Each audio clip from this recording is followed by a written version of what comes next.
Olá pessoal, sou a Caroline Salles, psicóloga, doutora em processos de desenvolvimento humano e saúde pela Universidade de Brasília. Nesse vídeo eu gostaria de refletir um pouquinho sobre um aspecto que eu considero que tem sido pouco valorizado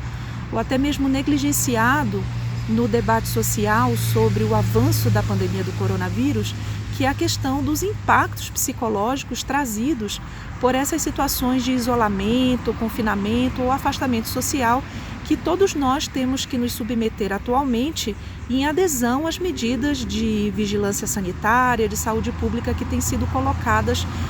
para nós atualmente. Esse fenômeno de transtornos mentais relacionados ao isolamento ainda não tem sido investigado de uma forma muito sistemática pela literatura, até porque situações de emergência como essa são mais raras de ocorrer no mundo e nós temos ainda poucos estudos publicados sobre esse tema. Mas eu gostaria de trazer aqui um estudo recente que foi publicado em fevereiro desse ano pela Universidade King's College London, que traz então uma síntese da revisão sobre 24 artigos que falavam ou que traziam resultados e discussões relacionadas aos principais impactos emocionais que são trazidos por situações de afastamento social.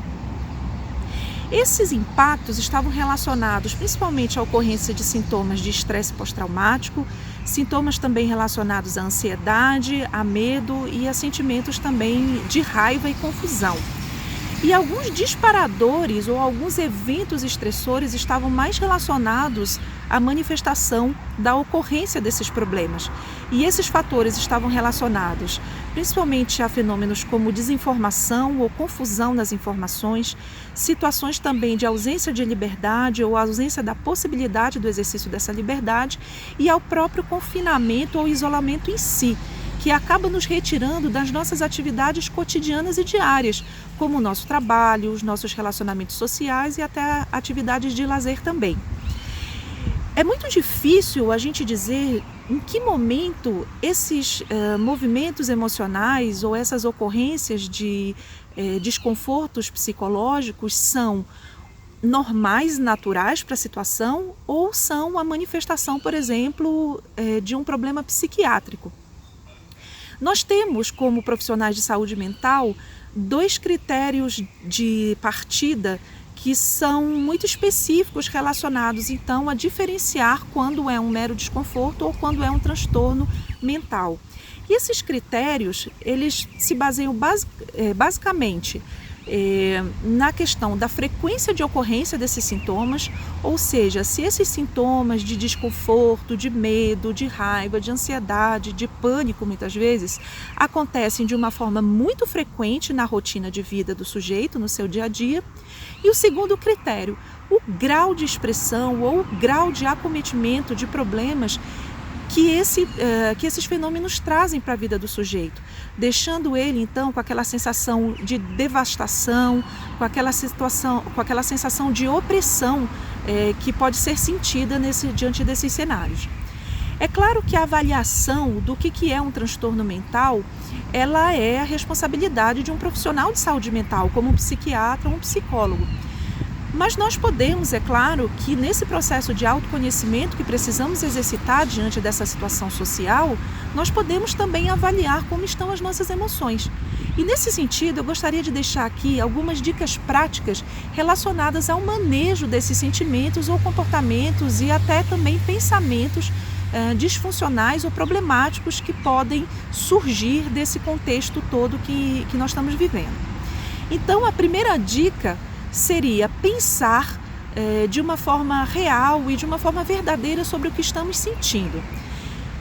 Nesse sentido, é importante a gente reconhecer quando nós não estamos bem, e aí vem a segunda dica, que seria procurar pessoas de confiança com quem nós possamos compartilhar esses sentimentos, que a gente possa expressar o que a gente está sentindo e pensando de uma forma específica. Pessoas de confiança são muito importantes porque essas pessoas geralmente não nos julgam e geralmente estão mais livres e mais disponíveis para nos acolher e para entender e para nos ajudar a aliviar esses sentimentos ou essas emoções desconfortáveis que a gente tem.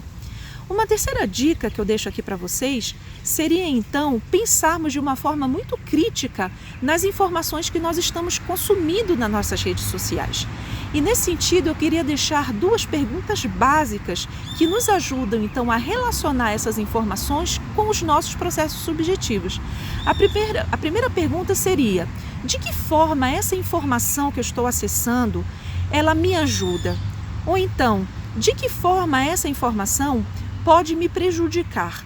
São duas informações básicas que nos ajudam então a interromper esse processo de, muitas vezes, de comportamento de manada que nós temos no consumo das informações que chegam até nós, principalmente via redes sociais.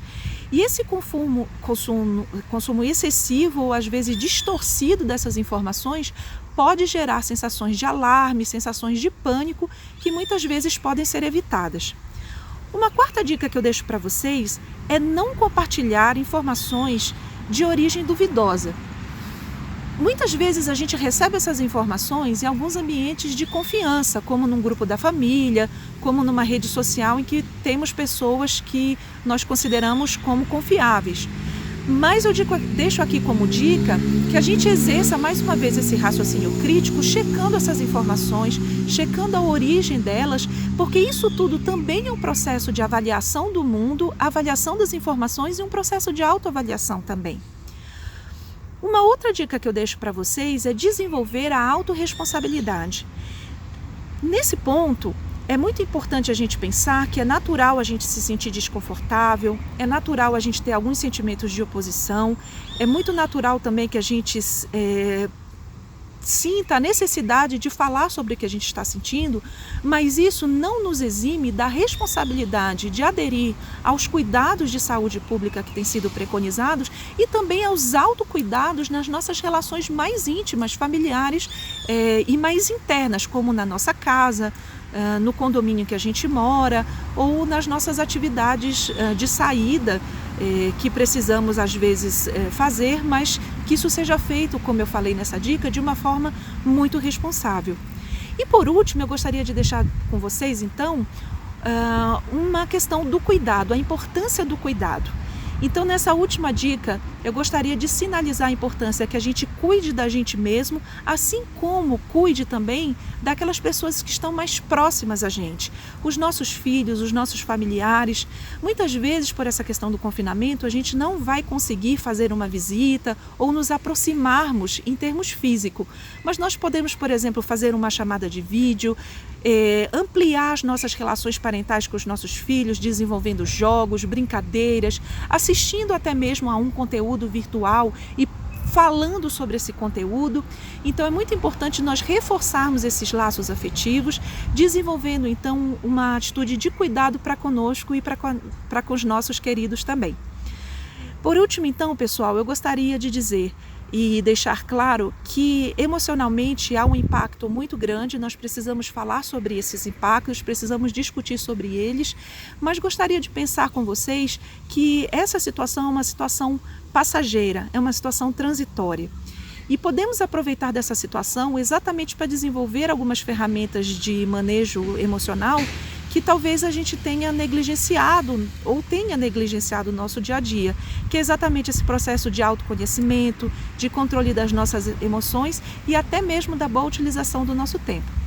Deixo aqui um abraço e espero então que todos tenhamos saúde emocional, saúde psicológica e que possamos aproveitar então esses momentos de isolamento social com confiança, desenvolvendo então sentimentos positivos de que esse momento é passageiro.